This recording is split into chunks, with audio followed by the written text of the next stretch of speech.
Hello! Let's talk about substituting fingering weight yarns for your shawl projects. I always give the recommended yarn and yardage that I use in all my patterns, but what if you don't have that exact yarn or color?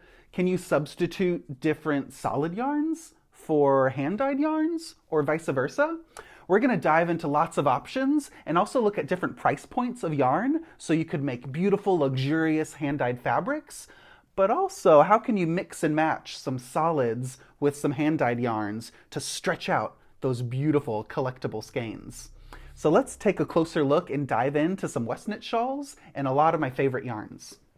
All right, when we're talking about fingering weight yarns, we're talking about these fine fibers. Normally, fingering weight yarns have anywhere between 360-ish to 400 meters. That's about 400 yards for this skein. This sock yarn is very generous. This has 465 yards and 425 meters. So anywhere in that range, kind of the 360 to 400, 420 meter, that's general fingering weight territory. So both of these yarns are very light and drapey, and they're a little bit different. One of them is a single ply merino, and one of them is applied sock yarn. Both of them work really great for Westknit shawls. Here's the Exploration Station, knit with fingering weight yarn. This is the yarn weight that is my favorite because you get really generous yardage and the resulting fabric is so drapey. So in my patterns, when I recommend a fingering weight yarn, that's just the yarn that I use and the colors that I recommend, but you can substitute any fingering weight yarn and get that drapey fabric. This shawl is with a single ply merino, knit in 4 colors. So that's something like Life in the Long Grass is a merino singles, very drapey, and you can see there's a little bit of sheen, a little bit of a shiny quality to the yarn. This is another one of my favorites from Walk Collection. It's their Cottage merino, and this one also has about 360 meters per 100 grams. So this is the most common type of yarn I use, these hand-dyed skeins in 100 grams. They're really fun to knit with the painted colorways and make these artistic, painterly fabrics. It's just really fun to paint with colors. So 100 grams in those fingering weight yarns, but I have some 100 grams of Westwool Bicycle that is more solid. This is also a fingering weight yarn, but because it's plied and it's not superwash, you'll see that on most labels. It'll say superwash merino or just regular merino, or it might specifically say non-superwash on the label. These non-superwash yarns also work really nice for shawl fabrics. It's lightweight and drapey, but these non-superwash fibers, especially when they're plied, like Westwool Bicycle, it's going to have more body and more structure to the fabric. So you can use these yarns as well and make a beautiful color series. And just know that it's going to be a little more crispy and more structural in the fabric. And it won't be quite as liquefied as those single ply merinos. So you can identify just different yarn choices you have and ask yourself, do you want something really shiny and slinky and super drapey? You could go with those lustrous hand-dyed yarns. Or do you want to exaggerate the crisp texture of your shawl and go with a non-superwash yarn? This is also in a 100 gram skein, and our Westwool Bicycle, for each 100 gram skein, it has 390 yards and 350 meters.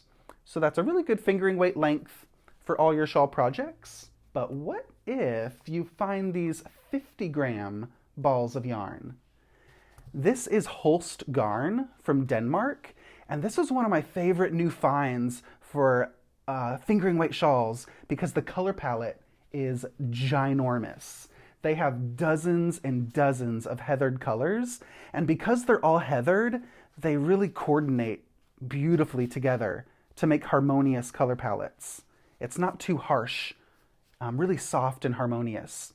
So Holst Garn Supersoft is a fingering weight yarn that's very generous with the yardage. It has 287 meters or 314 yards per 50 gram skein.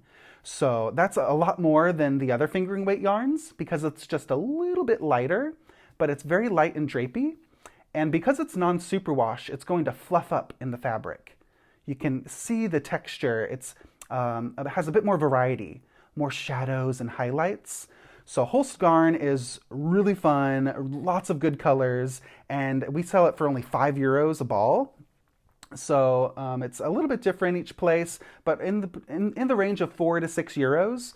And if you have these 50-gram balls, just know that you're going to need 2 of these to represent 100-gram skein of yarn. So if you want to do some Holst Garn instead of a hand-dyed yarn, you need 2 cakes of a color to represent 1 skein. That's 100 grams in Holst and 100 grams in a regular hand-dyed skein. So beautiful, beautiful yarn. The non-superwash fibers also have a bit more bite to them, so they really grab the stitches and show off a bit more of a rustic quality in the fabric. And what I love about Holst is it blooms and blossoms as you knit with it. So it's one of those transformative yarns where you knit with it, it softens up a bit, and when you wash it, it really comes to life. This is another one of my favorite 50-gram balls of yarn that's a great substitute for your shawl palettes because it comes in these itty-bitty 50-gram balls, so you can try all kinds of different colors. This is Camarose Yaku, and Yaku is the name of the base, and it is also a merino wool, 100% merino. And in 50-gram balls, again, you need 2 balls of a color to represent 1 skein, or to replace 1 skein. But because it comes in 50-gram balls, these are about €6.50 per ball. You can collect all kinds of different colors, and you can really get a sampler palette of some gorgeous autumnal shades, and really play with some larger ranges of color. And you don't have to get full skeins of every single color if you know you're only going to use it for a little color bite. So Camarose Yaku is a great fingering weight yarn, really, really soft, superwash merino. So you could substitute this really soft plied yarn for any fingering weight yarn choice in your shawl. Let's look at this modular inlay wrap. This is a large fingering weight design, knit 1 section at a time. So you knit each section as you're picking up stitches, but look at all these color blocks. Whenever you find shawl patterns that have lots of stripes in the fabric or little color blocks with different pops, that's a great opportunity to mix and match these little balls of yarn mixed with your full skeins of yarn. So we could make a really warm, beautiful palette mixing all of these yummy shades together. Whenever you're mixing different bases and different yarns, I focus on color first. So these are all in the fingering weight territory. Some are a little bit thinner, like this Isager Alpaca 2. This is a 50-50 blend of alpaca and wool, and there's about 250 meters in each skein for 50 grams. So that's very generous. That's 500 meters for 100 grams of yarn, which is a little bit more than your standard fingering weight. So it's a little bit thinner, a little bit more drapey, but we're just going to say yes and don't stress. So if your fingering weight yarns are a little thinner or a little thicker than your others, it's going to work. You're still going to get that beautiful drape. And the best thing to do is when you have variety in your yarn choices, I think it's best to exaggerate that variety by adding a third different yarn, or maybe some mohair or Surrey alpaca into the mix.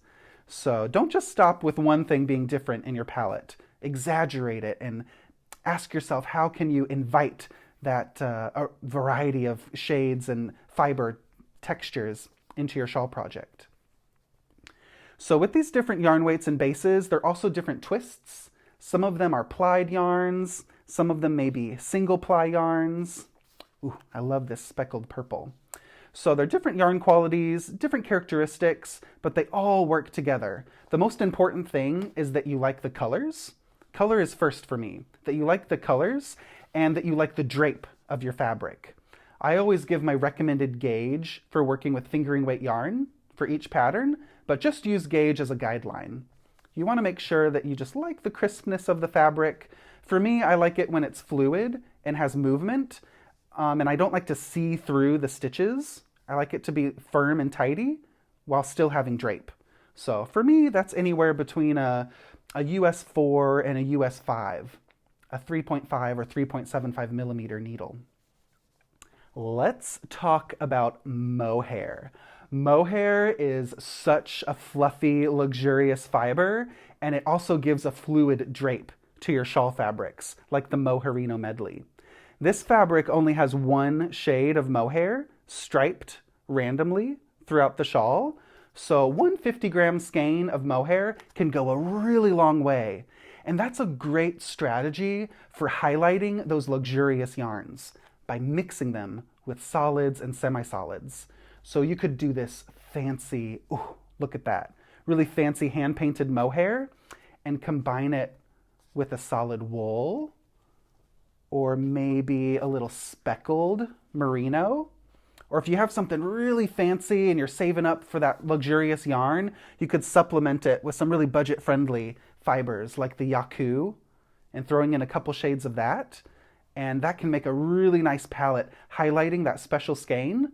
But every single yarn doesn't have to be that super glossy, fancy yarn. You can really substitute and customize your palettes and mix and match. And I just think that looks so artistic with all the variety in textures and fibers with those colors. Some other mohair options are, we have this Wok collection. This is their kid mohair lace. We have our own lace weight mohair silk called Glow Hair. And this is a lace weight yarn in 50-gram skeins. So lace weight is a lot thinner than fingering weight. But can you mix it with your fingering weight yarns? Absolutely. I did that in the fabric, and those lace weight stripes just make a more see-through, airy section to the fabric. So I always use the same needle size, even if my yarn weights are slightly different. So again, make sure you like the overall feel of the fabric and say yes, don't stress. Invite different yarn weights. You can have subtle weight variations to your color palette. Another favorite yarn that's really fluffy is this midnot sole. It's made by Camarose. It's 54% baby alpaca, 36% tencel, which is a very drapey fiber, and 10% merino. So that 54% baby alpaca is a brushed, fluffy alpaca that's very reminiscent of the mohair yarn. So both of these yarns are lace weight, but this baby alpaca yarn comes in 25-gram balls instead of a 50-gram skein. So you would need 2 of these to represent 1 of these. So just take that into account when you're substituting yarns. Look at the yardage on the label and make sure you have enough yarn. When in doubt, I always get an extra color or an extra ball of yarn just to be sure. But this lace weight baby alpaca is super soft. So if you've tried mohair, or some people find mohair a little itchy, a lot of these new mohairs are very soft because they're blended with silk and are very fine mohair fibers. So I find these quite soft. But if you prefer other options to mohair, Surrey alpaca is the way to go. I find this yarn softer and it's just as fluffy.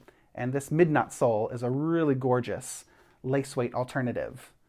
And look at that, you could mix it up with some of these beautiful fingering weight yarns to make your own Mohairino Medley palette, or just add a fluffy accent color to any shawl.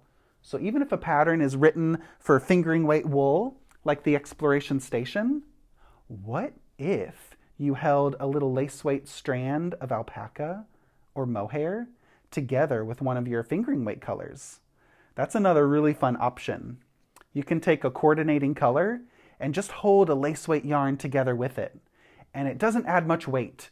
Just say yes, don't stress, throw that fluffy yarn in there and embrace the fluffy texture variety. All right, here's an overview of some of those yarns I talked about. I'll link all these yarns down below so you can give some of these a try.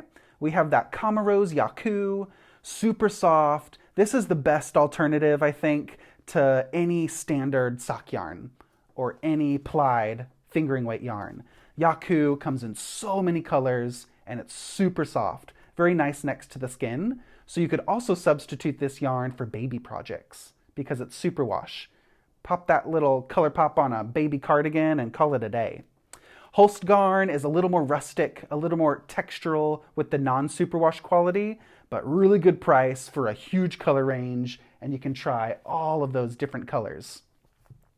Isager Alpaca 2 is a little bit thinner and also comes in some gorgeous heathered color ranges. A little bit thinner, a little bit more drapey with that alpaca fiber. So it's gonna really represent the drape that you get from those single ply merinos. The same kind of drape and lightweight, airy quality for Isager Alpaca 2. Big color range and a really good value for the yardage you get for the price of each 50-gram skein. Westwool Bicycle, that's our non-superwash merino. This is a really nice go-to solid yarn to supplement with some of those splashy hand-dyed colors. And this is a trick I like to do a lot, is I mix 1 or 2 skeins of a hand-dyed yarn with a solid wool. And by striping and mixing those colors together, like for Mohairino Medley, you can stripe different yarn types together and it stretches out those hand-dyed yarns. So if you just knit with 1 skein of hand-dyed yarn, you're going to get a small shawl. But if you do stripes or combine a solid to supplement your hand-dyed yarn, it goes twice as far and really showcases that luxurious hand-dyed fiber.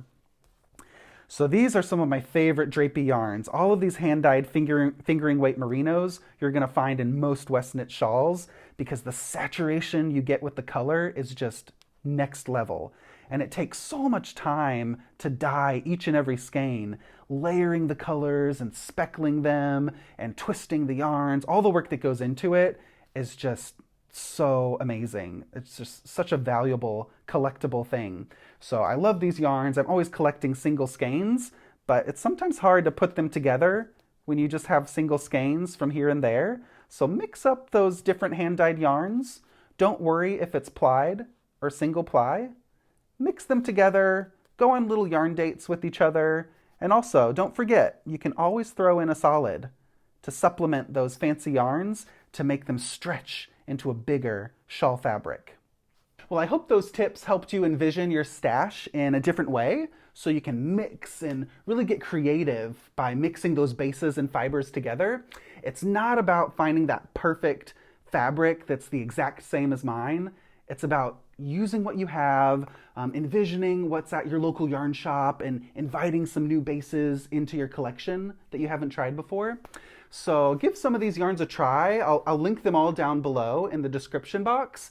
And if you have any other favorite yarns that are your go-to, like workhorse yarns that you use over and over for shawls, I'd love to hear those in the comments down below. And we can share some new yarn ideas and try some new bases and make some gorgeous Westknits shawls. So I'll see you in the next video.